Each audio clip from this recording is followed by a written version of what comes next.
بسم الله الرحمن الرحيم الحمد لله حمدا كثيرا طيبا مباركا فيه كما يحب ربنا ويرضاه وأشهد أن لا إله إلا الله وحده لا شريك له وأشهد أن محمدا عبده ورسوله وصلى الله عليه وعلى آله وأصحابه وسلم تسليما كثيرا أما بعد قال شيخ الإسلام محمد بن عبد الوهاب النجدي المجدد رحمه الله تعالى في كتابه كتاب التوحيد باب قول الله تعالى باب firman Allah subhanahu wa ta'ala yang terdapat dalam suratul A'raf ayat 190. Falamma atahuma salihan ja'ala lahu syuraka'a fima atahuma. Maka tatkala Allah subhanahu wa ta'ala memberikan kepada keduanya anak yang saleh, maka keduanya pun menjadikan anak tersebut sebagai sekutu-sekutu dari selain Allah terhadap apa yang telah Allah subhanahu wa ta'ala berikan kepada keduanya. Di dalam bab ini Al-Muallif rahimahullahu ta'ala hendak menjelaskan dan memberikan peringatan tentang bahayanya mengganti dan membalas kenikmatan yang Allah subhanahu wa ta'ala berikan kepada kita dengan kekufuran. Allah subhanahu wa ta'ala yang senantiasa memberikan kenikmatan kepada hambanya. Huwal mun'im alal khalqi ajma'in. Dialah Allah yang senantiasa memberikan nikmat kepada seluruh makhluk, yang sepantasnya kita bersyukur dan membalas kenikmatan itu dengan bentuk yang mendatangkan keridhaan Allah subhanahu wa ta'ala kepada kita. Bersyukur, beribadah, bertakwa kepada Allah azza wa jalla. La in syakartum la azidannakum wa la in kafartum inna adzabi lasyadid.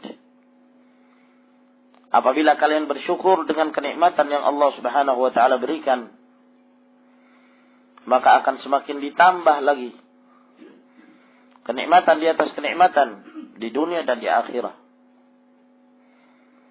Dan apabila kalian kafir dan kalian mengingkari membalas kenikmatan itu dengan kekufuran, maka ketahuilah sesungguhnya azab Allah subhanahu wa ta'ala sangatlah pedih.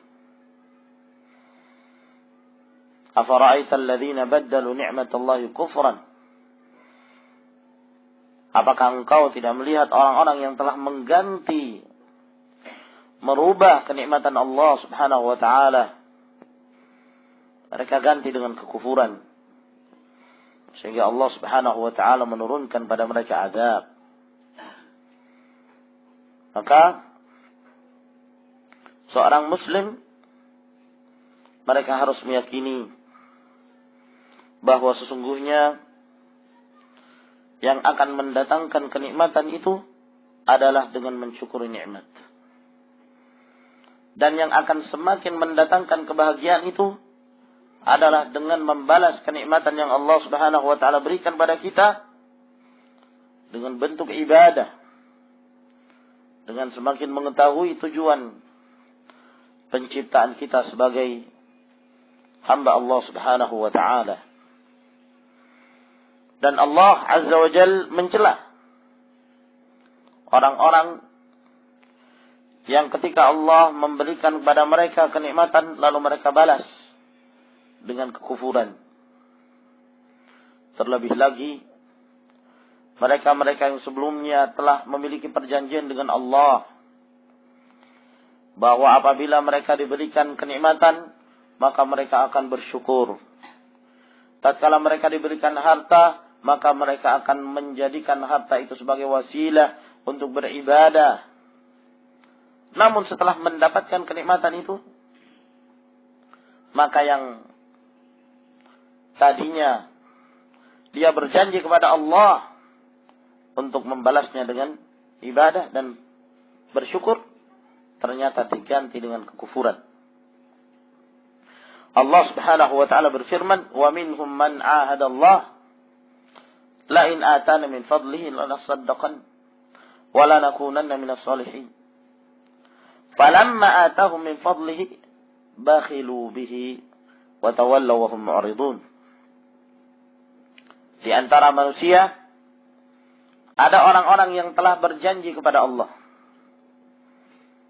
Janjinya kepada Allah, dia menyatakan apabila Allah memberikan pada kami keutamaannya, Allah melimpahkan pada kami harta, maka kami berjanji bahwa kami akan bersedekah. Kami akan berinfak. Dan kami pasti akan menjadi orang-orang yang saleh.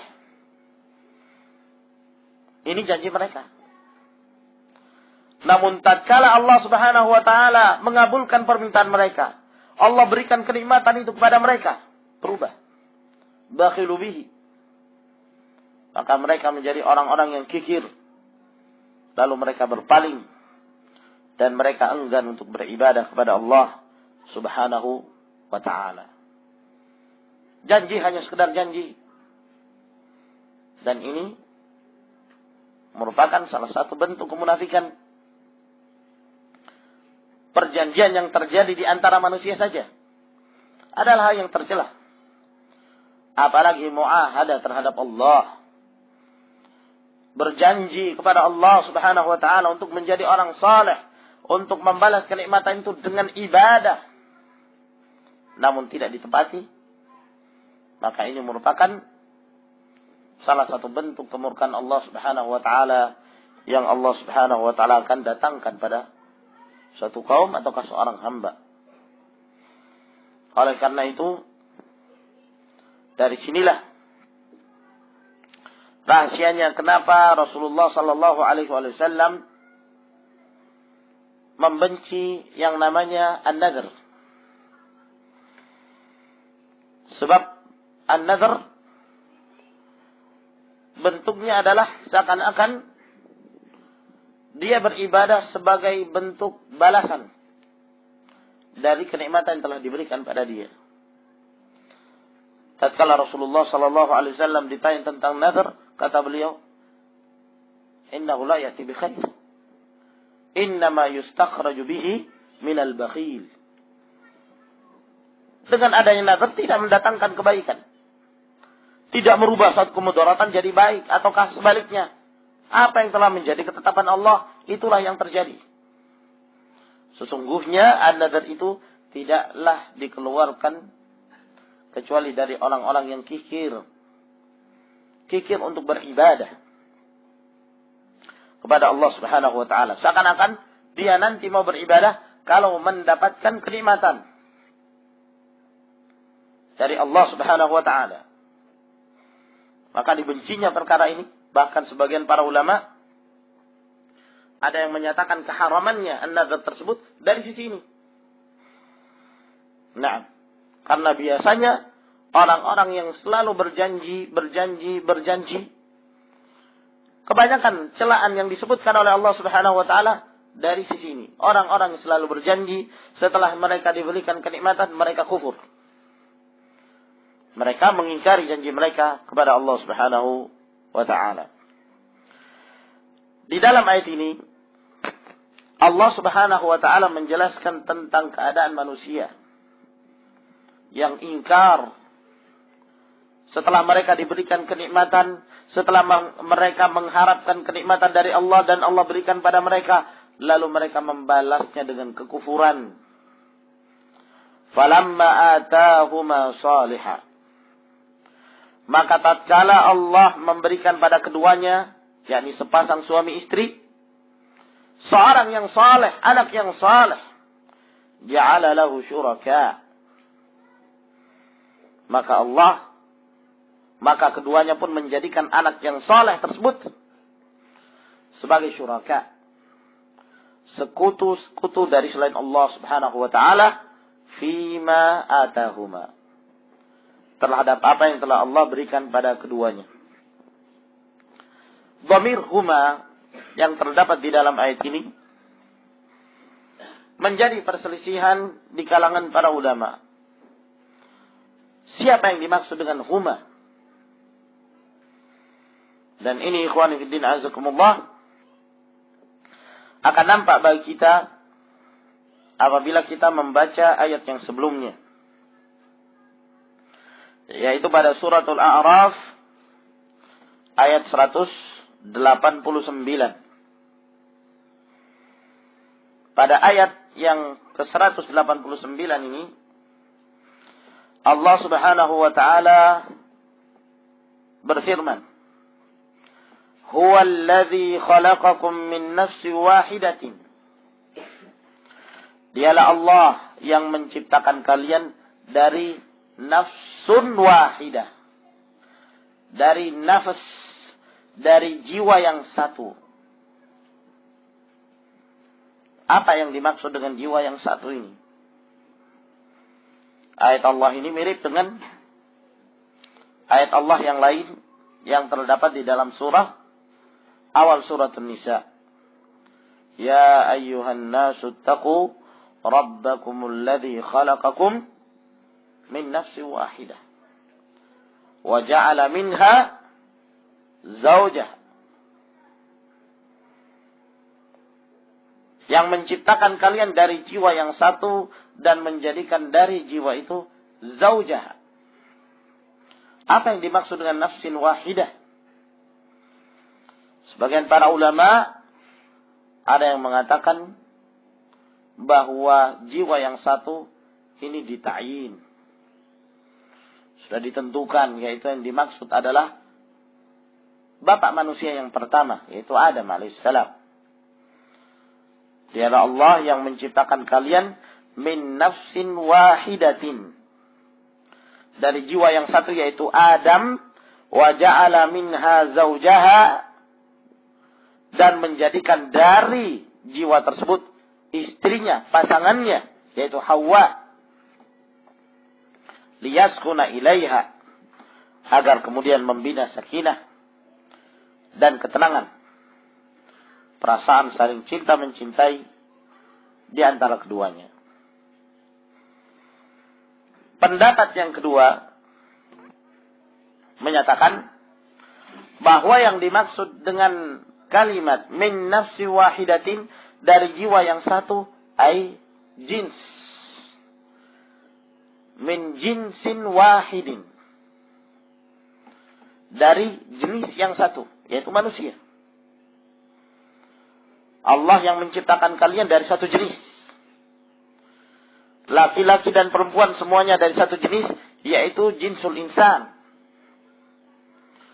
Jenis kalian sebagai manusia. Maka dari jenis itulah muncullah pasangan kalian. Muncul pasangan kalian. Allah Subhanahu wa taala tidak menciptakan pasangan-pasangan kalian itu dari jenis yang lain. Dari jin misalnya. Atau pasangan kalian dari malaikat ataukah dari hewan. Lah, dari jenis kalian. Oleh karena itu sebagian dari kalangan para ulama berdalil dengan ayat ini tidak diperbolehkannya menikah dengan selain jenis manusia. Menikah dengan jin misalnya. Nah, dan ini juga butuh ya, adanya pembuktian terjadinya pernikahan antara jenis jin dan manusia. Apakah benar yang demikian itu terjadi sehingga menghasilkan keturunan misalnya, wallahu a'lam bishawab. Karena sebagian dari kalangan para ulama ada yang mengingkari hal ini. Nah, butuh untuk dibuktikan. Walhasil, kalau kita menafsirkan dengan penafsiran yang kedua, min nafsi wahidatin, ay min jinsin wahid, dari jenis yang satu, yaitu jenis manusia, maka tidak ada hubungannya dengan Adam alaihissalam dan Hawa. Ya. Falamma taghasyaha hamalat hamlan khafifan famarrat bih. Lalu kemudian dari dua lawan jenis yang berpasangan, suami istri, maka tatkala sang lelaki itu pun bergaul dengannya, ya, hamalat hamlan khafifan, maka kemudian hamillah, mengandunglah sang istri dengan kandungan yang pada asalnya khafifan, ringan masih. Di sini menunjukkan ada proses. Dan itu adalah merupakan sunnatullah yang telah Allah Subhanahu wa taala tetapkan di alam ini. Ya, kecuali orang-orang yang terkhusus yang dikehendaki oleh Allah Subhanahu wa taala yang keluar dari proses ini. Seperti Isa alaihissalam yang lahir tanpa ayah. Demikian pula penciptaan Adam alaihissalam. Adapun secara umum mereka mengalami proses yang sama. Tidak mungkin ada laki-laki yang bisa mendapatkan anak tanpa perkawinan. Tanpa mencari pasangan. Tidak mungkin. Saya pengen anak tapi nggak mau kawin dia. Oke. Tidak melalui proses. Ya sudah, kalau memang Allah takdirkan saya punya anak, saya akan punya anak. Ya nggak mungkin. Di sana ada proses. Falamma taghasyaha hamalat hamlan khafifan famarrat bihi. Maka sang wanita pun, sang istri pun mengandung dengan kandungan yang ringan dan terus dia melalui proses melewati masa-masa kehamilannya. Falamma athqalat, maka tatkala kandungannya itu semakin memberat, semakin tua, da'awullaha rabbahuma, maka mereka pun da'awallaha rabbahuma, keduanya pun berdoa kepada Allah sebagai Rabb mereka berdua. Doanya mereka mengatakan, la in ataitana salihah lanakunanna minasyakirin. Kalaulah engkau berikan kepada kami seorang anak yang saleh. Apa yang dimaksud dengan kesolehan di sini? Yang masyhur dari penafsiran para ulama, yang dimaksud dengan as-salah, kesolehan di sini, kesolehan dari sisi jasmani. Solehan dari sisi jasmani, yang sehat, yang segar bugar. Apabila engkau memberikan pada kami seorang anak yang segar bugar. Dan sebagian ada yang menafsirkan soleh, yakni dalam agamanya. Dan mungkin kita bisa membawa kepada keduanya. Soleh fi dinihi wa fi jasadihi. Baik dalam agamanya, demikian pula dalam hal fisik. Kesehatannya. Apabila engkau ya Allah memberikan pada kami anak yang saleh, lanakunanna minasyakirin. Kami pasti menjadi orang-orang yang bersyukur. Mensyukuri kenikmatan Allah. Falamma atahuma salihah, maka tatkala Allah memberikan pada keduanya anak yang saleh itu tadi, ja'ala lahu syuraka'a fima atahuma, bahkan keduanya menjadikan anak itu sebagai sekutu-sekutu dari selain Allah terhadap apa yang Allah berikan pada keduanya. Fata'ala Allahu amma yusyrikun. Maka maha suci Allah, maha tinggi Allah dari apa yang mereka sekutukan. Maka di dalam ayat ini, kalau kita melihat kepada keumuman ayat yang pertama atau lafaz yang pertama dan demikian pula ayat-ayat yang berikutnya, menunjukkan kekuatan mazhab yang kedua, bahwa yang dimaksud dengan nafsin wahidah adalah jenis manusia dan tidak berhubungan dengan Adam alaihissalam dan Hawa. Ya. Karena nanti akan terus Allah Subhanahu wa taala menceritakan di dalam ayat ini orang-orang yang menyekutukan Allah Subhanahu wa taala. Ketika mereka diberi kenikmatan, lalu dengan kenikmatan itu mereka ganti dengan menyekutukan Allah. Lalu Allah Subhanahu wa taala menyebutkan dalam bentuk jamak, fata'ala Allah amma yusyrikun. Maha tinggi Allah dari apa yang mereka sekutukan. Ayusyrikuna ma la yakhluqu syai'an wa hum yukhlaqun wa la yastati'una lahum nasran wa la anfusahum yansurun. Apakah mereka menyekutukan apa yang tidak bisa menciptakan sesuatu dan mereka pun tidak diciptakan? Dan merekalah orang-orang yang diciptakan.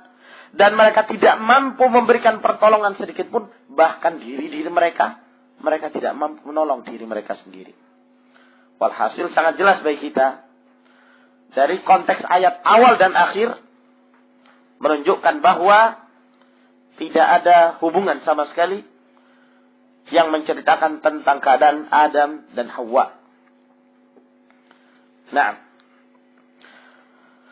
walhasil di dalam ayat ini Allah Subhanahu wa taala mencela keadaan sebahagian manusia yang kufur terhadap kenikmatan-kenikmatan yang Allah berikan pada mereka. Mereka diberikan anak yang saleh. Mereka diberikan anak yang sehat. Lalu mereka jadikan anak yang sehat tersebut dijadikan sebagai wasilah untuk menyekutukan Allah Subhanahu wa taala. Dan ini terjadi waqi'ul ummah. Menunjukkan yang demikian. Ketika mereka diberikan rezeki, mereka jadikan itu sebagai kekufuran.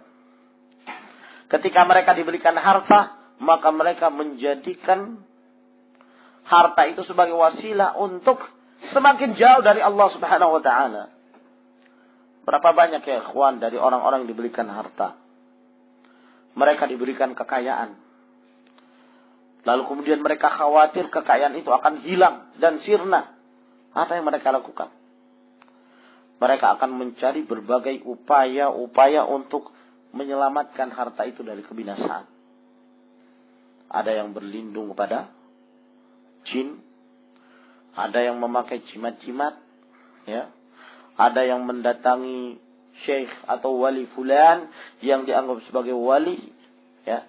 Minta berkah. Ya. Minta untuk didatangi rumahnya dan dibacakan. Nah. Dan seterusnya. Dengan berbagai wasail-wasail syirkiyah. Di antara mereka yang ada ketika diberikan anak, justru itu dijadikan sebagai wasilah untuk menyekutukan Allah Subhanahu wa taala. Anak itu dibawa ke wali fulan. Ya. Atau anak itu dibawa ke sebuah pohon. Sebagian manusia demikian.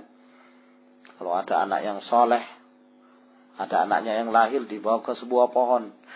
Minta perlindungan dari penguasa setempat. Ya, dari jin yang menguasai pohon itu. Pohon ini dianggap keramat. Dan seterusnya. Allahul musta'an.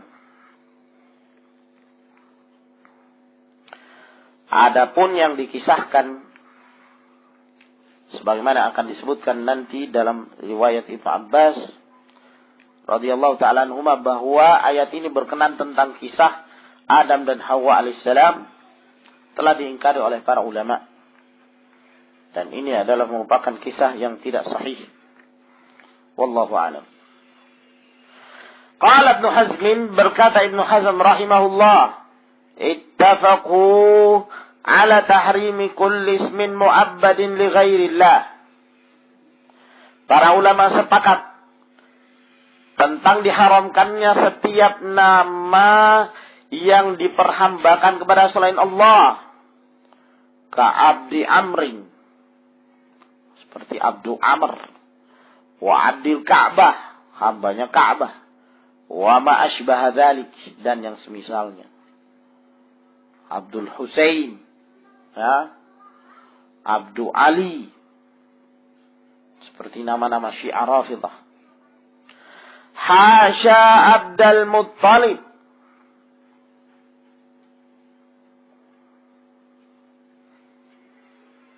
Andak ya akhi. Hasya Abdul Muttalib atau Abdil Muttalib? Abdi atau Abda? Naam, Aceh. Abdi atau Abda? Hasya Abdul Muttalib atau Hasya Abdil Muttalib? Abda. Kenapa?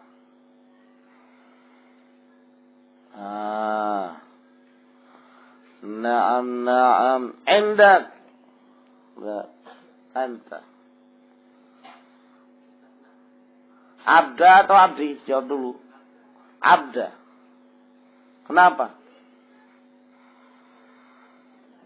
Berarti Abda kedudukannya sebagai apa?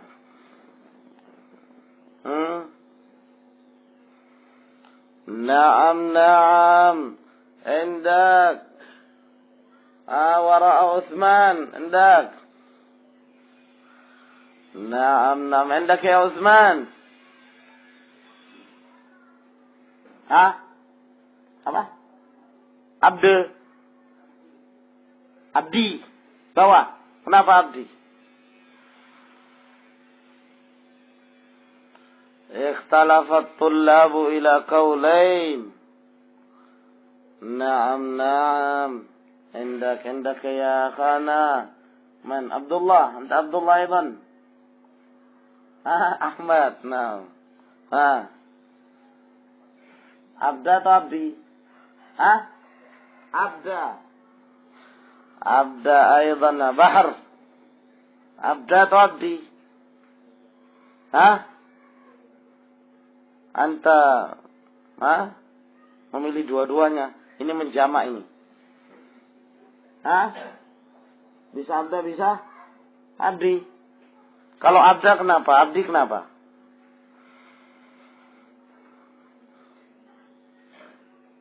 Kalau Abdi?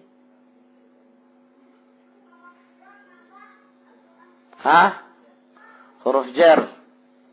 Dua-duanya istisna, barakallahu fi. Kalau dia Abda berarti sebagai fi'il, ya. Hasyanya sebagai fi'il madhi. Kalau Abdi sebagai huruf. Barakallahu fi. Bisa dua-duanya, ya ikhwan. Allahul musta'an. Hasya Abdul Muttalib, kecuali Abdul Muttalib. Di sini Ibnu Hazm rahimahullahu taala menyebutkan kesepakatan para ulama ijma' bahwa tidak diperbolehkan menggunakan nama yang sifat penghambaan pada selain Allah Subhanahu wa taala. Pada siapapun itu, Abdul Masih, dan ini kita sudah jelaskan pada pertemuan yang lalu. Dan dikecualikan oleh beliau tentang Abdul Muttalib, tidak masuk dalam kesepakatan itu. Ada sebagian dari kalangan para ulama yang membolehkan dengan alasan bahwa Nabi SAW mengatakan, Ana ibnu Abdul Muttalib, Ana nabiyyu la kadhib, Ana ibnu Abdul Muttalib, aku Nabi tidak dusta dan aku adalah anaknya Abdul Muttalib. Rasulullah SAW mengkisahkan. Namun ini sama sekali bukan dalil untuk membolehkan memberi nama Abdul Muttalib. Sama sekali bukan dalil. Ya.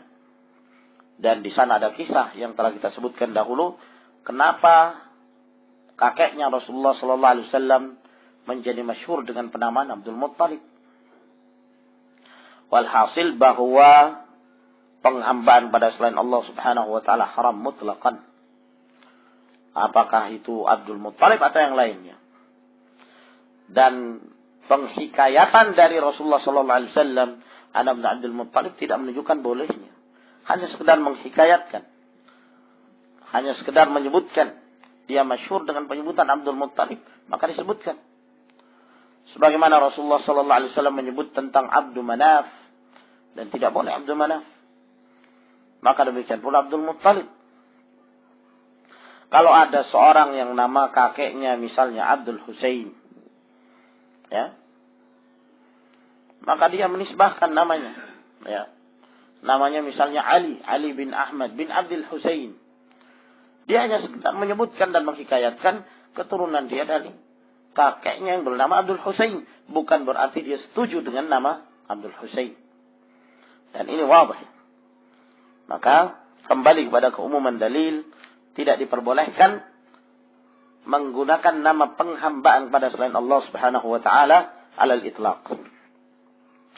Wa an Ibnu Abbas fil ayah, dan dari Abdullah bin Abbas radhiyallahu taala anhuma ketika menafsirkan ayat yang kita sebutkan tadi. Qala, kata beliau, lamma taghasyaha Adam hamalat. Ketika Adam alaihissalam berkumpul dengan istrinya, yakni menyetubuhinya, hamalat, maka Hawa pun mengandung. Fa'atahuma iblis, maka iblis pun mendatangi keduanya. Faqala inni sahibukuma alladhi akhrajtukuma minal jannati. Iblis mendatangi keduanya dan mengatakan, akulah teman kalian berdua yang telah mengeluarkan kalian berdua dari syurga. La tuti'anni aw la aj'alanna lahu qarnai ayil. Kalian berdua harus taat kepadaku, atau aku akan menjadikan anak kamu nanti memiliki 2 tanduk kambing. Mau dikasih 2 tanduk kambing. Nah, ya, mau kamu. Fayakhruju min batnik, sehingga ketika dia punya 2 tanduk kambing, dia akan keluar dari perutmu, yakni perutnya Hawa. Fayashukku, dan dia akan menyobeknya. Wala af'alan, dan saya pasti akan melakukan itu. Yukhawifuhuma, iblis menakut-nakuti keduanya. Samiyahu Abdul Harith, kamu harus taat dan memberi nama kepada anak kamu itu dengan Abdul Harith. Abdul Harith. Nah, beri nama itu. Ya, fa'abaya ayyuti'ah, maka keduanya tidak mau menaatinya. Fa kharaja mayyitan, tatkala keduanya tidak mau taat, maka keluarlah anak itu dan meninggal. Nah, summa hamalat, kemudian hamil lagi. Fa'atahuma fadzakara lahuma, lalu iblis mendatangi mereka berdua lagi dan diingatkan lagi, nah yang dulu sudah mati kan? Sekarang ayo cepat namakan anak itu dengan Abdul Harith. Fa'adrakahuma hubbul walad, akhirnya keduanya pun merasa tega, kasihan, ya, kecintaannya kepada anaknya akhirnya menjadikan dia terpengaruh dengan apa yang dikatakan oleh iblis. Fasammayahu Abdul Harith, akhirnya dia pun diberi nama dengan Abdul Harith. Fadzalika qauluhu, maka itulah makna dari firman Allah, ja'ala lahu syuraka'a fima atahuma. Keduanya menjadikannya sebagai sekutu terhadap apa yang Allah berikan pada keduanya. Rawahu Ibnu Abi Hatim. Ya, diriwayatkan oleh Ibnu Abi Hatim. Walhasil ini yang diriwayatkan dari Ibnu Abbas. Wallahu alam bisihhati hadhihi riwayah. Butuh untuk dicek dari sisi sanad. Nah, ada tahqiq enggak yang lain? Ashraf Abdul Maqsud itu ada enggak tahqiq? Ada? Yang jelas disebutkan di sini beberapa riwayat dalam Musnad Imam Ahmad dari hadis Samurah secara marfu' dari Nabi sallallahu alaihi wasallam. Namun hadis ini dhaif. Berkata Tirmidzi, "Hadza haditsun hasanun gharib." Naam, dan didhaifkan oleh Syekh Al-Albani rahimahullah. Walhasil dari sisi marfu', ya, ini tidak sahih. Tinggal yang perlu dilihat, ya, dari riwayat Ibnu Abbas ini.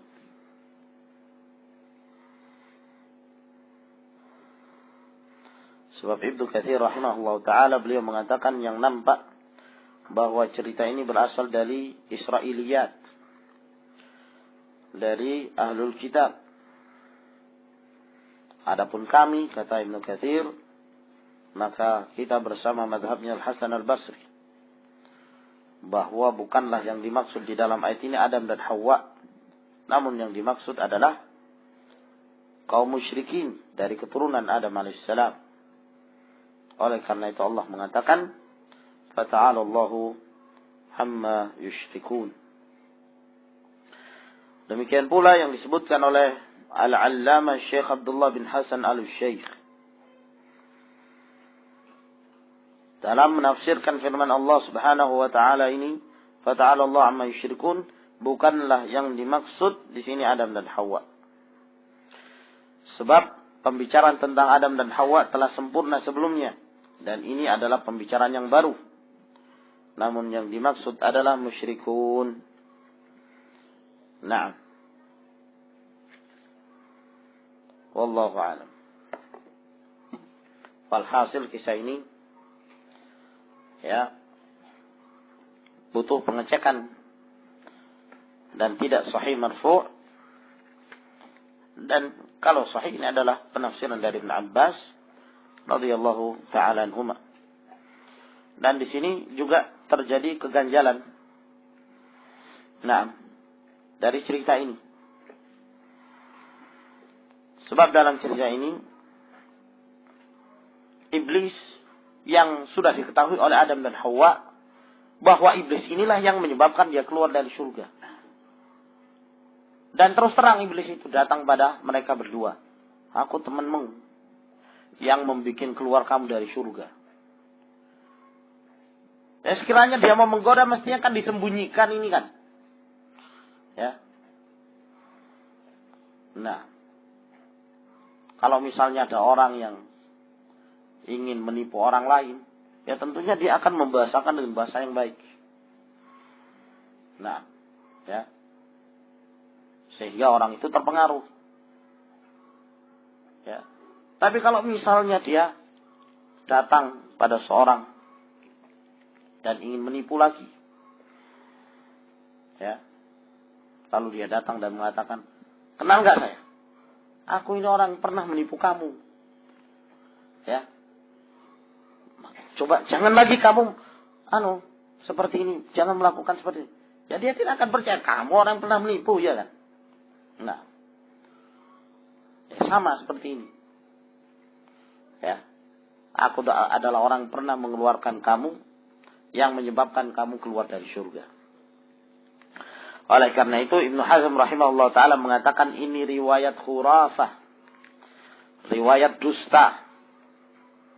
Nah. Walahu bisanadin sahihin an Qatadah. Dan juga dalam riwayat Ibnu Abi Hatim dengan sanad yang sahih dari Qatadah, qal syuraka'u fi ta'atihi wa lam yakun fi ibadatihi, yaitu sekutu dalam hal ketaatan tapi bukan dalam hal ibadah. Sebab berbeda sekutu dalam hal ketaatan bukan sekutu dalam hal ibadah. Mungkin seorang itu bisa taat kepada yang lain tapi tidak mengibadahinya, iya kan? Nah, seorang raja misalnya yang zalim, rakyatnya taat kepadanya, tapi taat kepadanya bukan karena mereka ibadah kepadanya, tidak. Taat karena terpaksa. Ya. Berbeda kalau ibadah disertai dengan rasa cinta, disertai dengan pengagungan. Maka kalaupun benar cerita tentang Adam dan Hawa ini, maka ini kesyirikan yang dimaksud dalam ayat itu dalam hal taat saja, yaitu ketaatan pada keinginan iblis untuk diberi nama Abdul Harith. Tapi bukan berarti mereka berdua meyakini untuk menjadikan anak ini sebagai hambanya syaitan. Ya, bukan itu yang dimaksud. Tapi hanya sekedar pemberian nama. Wallahu a'lam. Itu kalau memang riwayat tersebut sahih. Walahu bisanadin sahihin an Mujahid, dan juga diriwayatkan dengan sanad yang sahih dari Mujahid fi qaulihi, pada firman-Nya, la in ataitana salihah, apabila engkau berikan pada kami anak yang saleh, yang sehat, qala ashfaqa alla yakuna insanan, maka keduanya pun ya merasa khawatir jangan sampai anaknya muncul tidak seperti manusia. Nah, wa dzakara ma'nahu anil Hasan wa Sa'id wa ghairihima, dan disebutkan makna yang seperti ini pula dari Hasan Al-Basri dan Sa'id dan selainnya. Walhasil bahwa di sana terjadi khilaf di kalangan para ulama, dan Syekh Muhammad bin Shalih Al-Utsaimin rahimahullah menjelaskan di dalam Al-Qaulul Mufid syarah kitab Tauhid beberapa sisi yang menunjukkan batilnya kisah ini, ya, dan tidak diperbolehkannya diyakini bahwa ayat ini berkenan tentang Adam dan Hawa. Wallahu a'lamu bis-shawab. Ila huna ikhwan. Tafaddalu hafizakumullah.